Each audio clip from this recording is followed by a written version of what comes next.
Thanks for joining me today, ladies and gentlemen. Today we're going to be going over my winter combat loadout. I'm going to keep it pretty simple and just cover the essentials. Alright, let's get into it.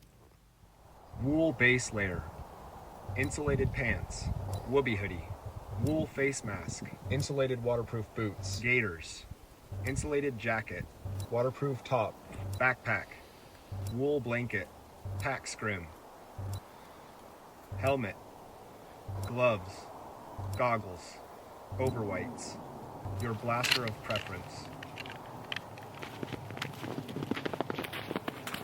The last few important items would be heavy-duty gloves, helmet camouflage, a beanie, as well as weapons camouflage.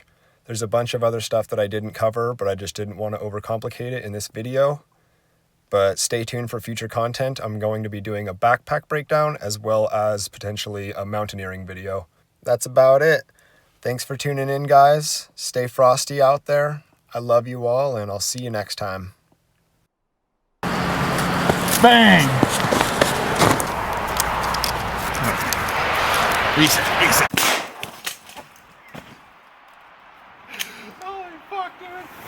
This last fucking branch destroyed me. Oh, man. Didn't even see us. Fuck, dude.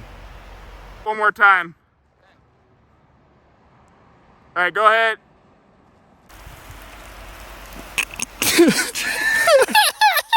Just